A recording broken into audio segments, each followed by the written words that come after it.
Bonjour! Dans cette vidéo, nous allons voir comment suivre et piloter les actions à mener dans votre plateforme. Tout d'abord, rendez-vous dans l'onglet « Suivi des actions ». Selon votre profil, vous pouvez suivre les actions au sein de votre équipe, toutes les actions ou un portefeuille d'actions délimité par les critères de votre choix. Pour notre exemple, nous allons suivre les actions au sein de mon équipe. Pour effectuer, suivre et piloter des actions, la disposition en tableau de bord est particulièrement recommandée. En cliquant sur la roue dentée à côté du choix de l'affichage, vous pouvez ajouter ou supprimer des statistiques ou modifier le type de ventilation pour chacune d'elles.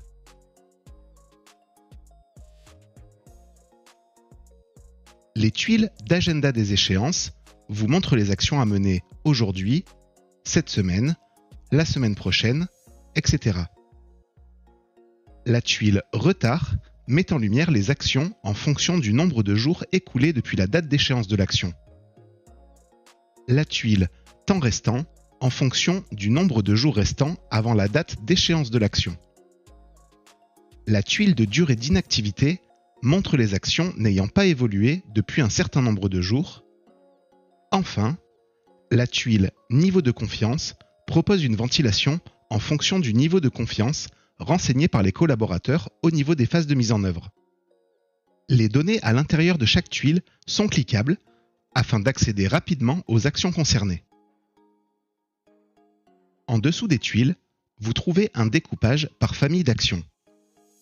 En tête de ligne, un voyant lumineux dont la couleur varie du vert au rouge met en lumière les actions ayant besoin d'attention en termes de retard ou de niveau de confiance.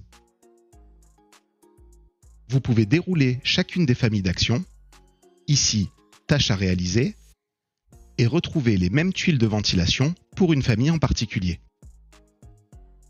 Voyons ensemble deux mises en situation. Vous souhaitez voir de plus près les 3 tâches à réaliser qui n'ont pas évolué depuis plus de 90 jours. En cliquant sur la barre concernée, vous retrouvez l'intitulé des tâches, leur responsable et leur état d'avancement.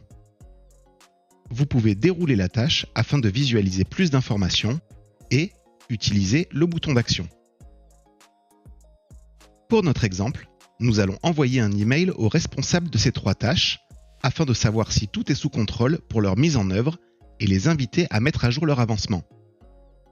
Pour ce faire, cliquez sur le plus à côté de « Envoyer un email au responsable de tâche » afin d'effectuer cette action en masse.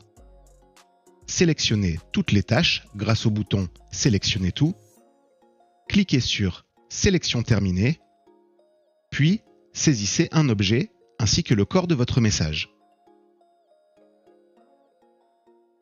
Si vous souhaitez conserver un historique de cet échange, activez l'option « Recevoir une copie de l'email », puis « Envoyer ». Deuxième exemple, vous constatez qu'une tâche a un niveau de confiance dégradé et vous souhaitez en savoir plus. En cliquant sur la barre correspondante, vous retrouvez la tâche, puis déroulez-la afin d'obtenir plus d'informations. Ici, le responsable de tâche, Raymond, nous informe que les délais ne pourront pas être respectés et que le chantier devrait être terminé plus tard que prévu, le 25 octobre. Vous décidez de valider ce délai en modifiant la date d'échéance.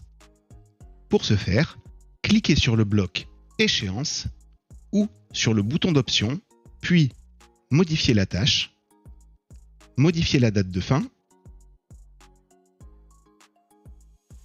et enregistrez. Merci d'avoir suivi cette vidéo et à bientôt!